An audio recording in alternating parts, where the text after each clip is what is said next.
우리가 역사 속 위인이나 그 중요한 인물을 떠올릴 때 가장 먼저 묻는 질문들이 있죠.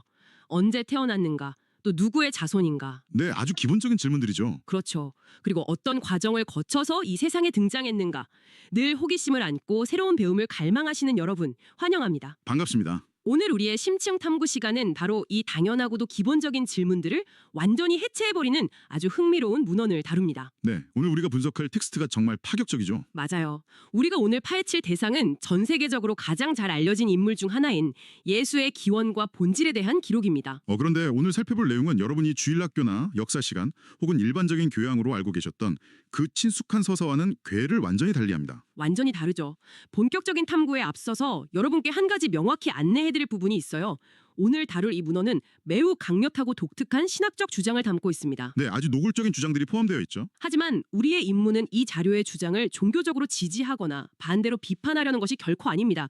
우리는 이 문헌의 주장을 지지하거나 비판하려는 것이 아니라 이 흥미로운 텍스트나 어떤 놀라운 관점을 제시하고 있는지 있는 그대로 파헤쳐볼 것입니다. 그렇습니다.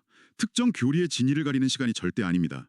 주어진 텍스트 자체가 세상을 그리고 한 인물의 정체성을 어떻게 새롭게 규정하고 있는지 객관적으로 분석하는 시간이죠. 자, 이 내용을 하나씩 풀어보겠습니다. 이 문헌은 크게 세 가지 핵심 포인트로 기존의 상식을 해체합니다. 첫째는 물리적 혈통, 둘째는 생물학적 잉태, 그리고 셋째는 시간에 대한 재정의입니다. 세 가지 기둥을 다 무너뜨리는 셈이네요. 맞습니다. 첫 번째 지점부터 바로 들어가 보죠. 이 자료는 아주 단호하게 예수가 아브라함과 다윗의 생물학적 후손이 아니라고 선언합니다. 네, 이 부분이 정말 흥미로운데 고전 문헌에서 족보가 얼마나 중요한지 생각해보면 이건 텍스트의 기반 자체를 흔드는 거거든요. 그렇죠. 족보가 곧 친분증인 시대잖아요. 그런데 텍스트를 보면 마리아의 남편인 요셉을 가리켜 단지 외관상의 아버지일 뿐이라고 아주 명시적으로 못을 박습니다. 실제 육체의 아버지가 아니라는 거죠. 예수는 물리적으로 아브라함이나 다윗의 DNA와 전혀 무관하다는 점을 아주 명확하게 밝히고 있어요. 제가 이 부분을 읽으면서 약간 의아해했던 게 모순처럼 보이는 지점이 있었거든요. 어떤 부분이죠? 물리적 혈통이 끊어졌다고 스스로 주장하면서도 텍스트의 다른 한편에서는 여전히 예수를 아브라함과 다윗의 자손이라고 부르고 있단 말이죠. 아, 그 딜레마 말이죠. 네, 생물학적 후손이 아닌데 도대체 어떻게 자손이 될 수 있는가? 이 문헌은 그 모순을 아주 독특한 개념으로 돌파합니다. 여기서 흥미로운 점은 이 문헌이 혈통과 계승이라는 단어의 정의 자체를 완전히 뒤집어 버린다는 것입니다.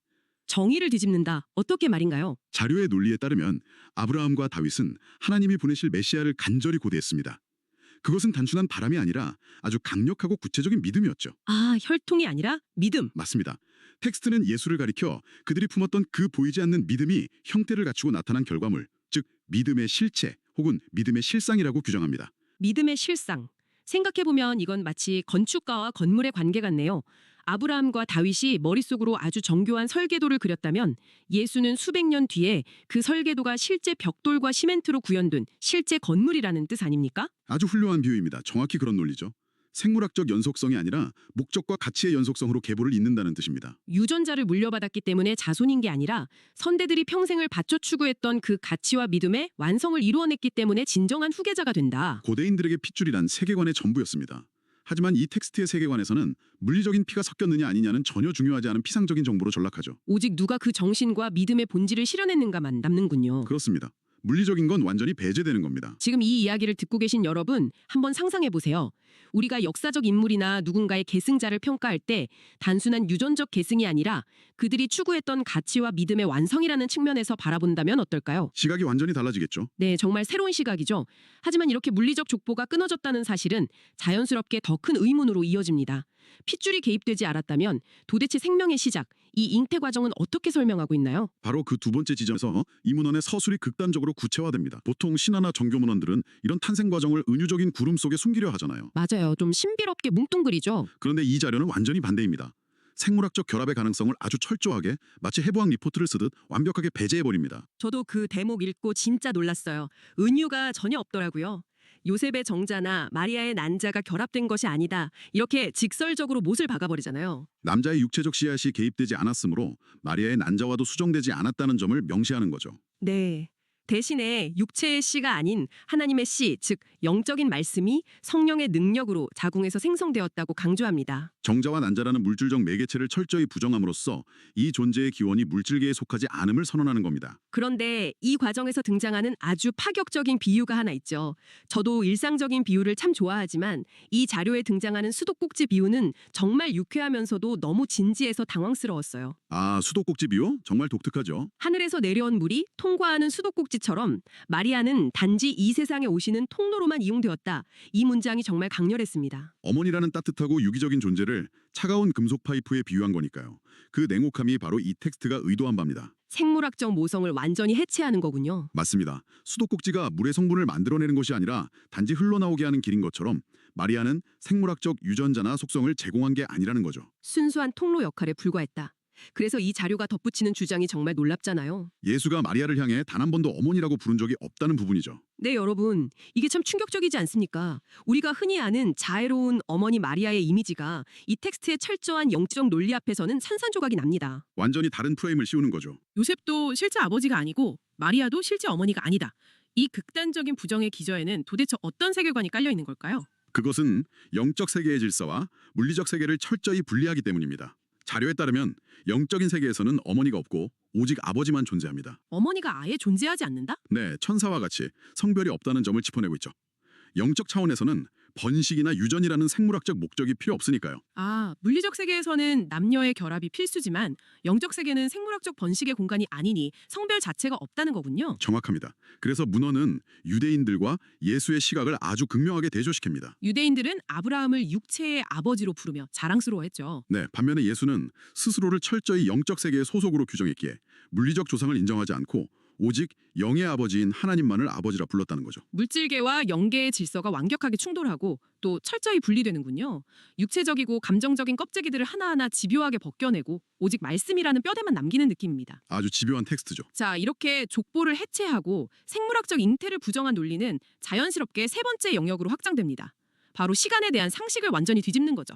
사실 앞에 두 가지보다 이 세 번째가 스케일이 훨씬 큽니다. 네, 여기서 정말 흥미로워지는 부분은 이 텍스트가 역사적 시간선을 붕괴시킨다는 점입니다. 우리는 보통 예수의 존재가 2000년 전 이 땅에 오면서 시작되었다고 생각하잖아요. 물리적 렌즈로 보면 탄생이 곧 전제의 시작이니까요. 2000년 전 중동의 어느 시점에 존재가 시작되었다고 보는 게 상식이죠. 그런데 이 자료는 그 타임라인을 우주 창조 이전으로 끌어올립니다. 2000년 전이라는 역사적 분기점 자체가 무력화되는 거 아닙니까? 맞습니다. 이 문헌의 타임라인은 인간의 역사를 훌쩍 뛰어넘어 버립니다. 텍스트는 예수를 가리켜 세상 만물이 있기 전 아버지께서 창조하신 첫 번째 피조물이라고 설명하죠. 세상 만물이 있기 전에 첫 번째 피조물. 이거는 역사학의 렌즈로는 담아낼 수 없는 형이사학적인 우주론이네요. 이것을 더 큰 그림과 연결해 보면 논리의 정점이 보입니다. 단순히 창조 이전에 존재했던 첫 번째 피조물일 뿐만 아니라 아버지께 보고 들은 대로 온 세상을 창조한 창조의 주체라는 텍스트의 핵심이 등장하죠. 아, 온 세상을 창조한 주체. 와, 그러면 앞서 우리가 다뤘던 첫 번째 논리, 그 아브라함과 다윗이 믿음으로 예수를 고대했다는 대목이 완벽하게 새로운 의미가 되네요. 어떻게 연결되셨나요? 저는 처음에 그 대목을 보고 아, 고대인들이 까마득한 미래에 태어날 위대한 후손을 기다렸구나 이렇게 생각했거든요. 그런데 이 우주론적 시간관을 대입해보니까 그게 아니네요. 네, 논리의 퍼즐이 맞춰지죠.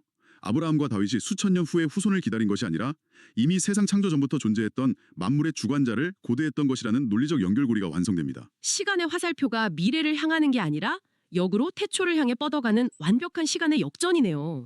물리적 족보로는 아브라함이 먼저지만 영적인 시간관 속에서는 창조의 주체인 예수가 훨씬 앞서 존재했다. 그렇습니다. 그래서 자료의 결론에 등장하는 선언이 있죠. 예수는 어제나 오늘이나 영원토록 동일하신 분이다. 어제나 오늘이나 영원 속 동일하다. 시간과 공간을 초월한 본질을 완벽하게 요약하는 문장입니다. 생물학적 기원에 얽매이지 않고 2000년 전이라는 역사적 프레임마저 초월해버린 존재를 설명하는 거죠. 참으로 밀도 높은 지적 여정입니다. 여러분, 오늘 우리의 깊이 있는 분석을 잠시 정리해 볼까요?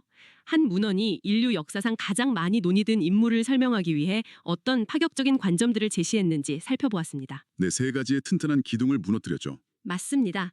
물리적 혈통을 넘어선 믿음의 실체, 난자와 정자라는 생물학적 결합을 넘어선 말씀의 통로, 그리고 2000년의 역사를 넘어 우주 창조 이전부터 존재한 기원까지 이 자료가 제시한 관점들을 되짚어봤습니다. 철저하게 영적이고 비물질적인 논리만으로 존재를 재건축한 텍스트였습니다. 그렇다면 이 모든 것이 무엇을 의미할까요?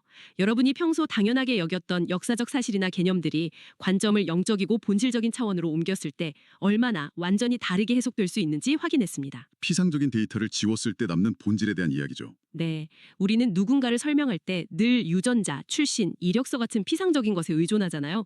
그런데 이 문헌은 관점을 완전히 틀어버렸습니다. 이것은 우리에게 중요한 질문을 던집니다. 여러분 잠시 이 문헌의 세계관을 현실로 가져와 볼까요? 만약 진정한 실상과 가치가 유전자나 혈통 같은 물리적인 것을 철저히 배제한 채 오직 정신과 믿음, 말씀으로만 전달된다고 가정해 봅시다. 물리적인 육체가 사라진 뒤에 남는 것 말이죠. 그렇습니다. 그렇다면 오늘날 우리는 다음 세대에게 무엇을 물려주기 위해 노력하고 있나요? 우리의 육체적 유산입니까? 아니면 시간을 초월해 영원히 남을 우리 고유의 믿음과 가치입니까? 와, 아주 도발적이면서도 매력적인 질문이네요. 생물학적 유산을 넘어 시간을 초월해 살아남을 여러분만의 고유한 믿음과 가치는 무엇인지 오늘 하루 깊이 생각해 보시는 것도 좋겠습니다. 네, 익숙한 상식을 뒤집어보는 지적 탐구가 여러분께 신선한 영감을 주었기를 바랍니다. 오늘의 심층 탐구를 함께해 주신 여러분께 감사드립니다. 끊임없이 질문하고 탐구하는 여러분의 일상을 진심으로 응원합니다. 다음 시간에도 흥미로운 자료로 찾아오겠습니다. 편안한 하루 보내십시오. 감사합니다.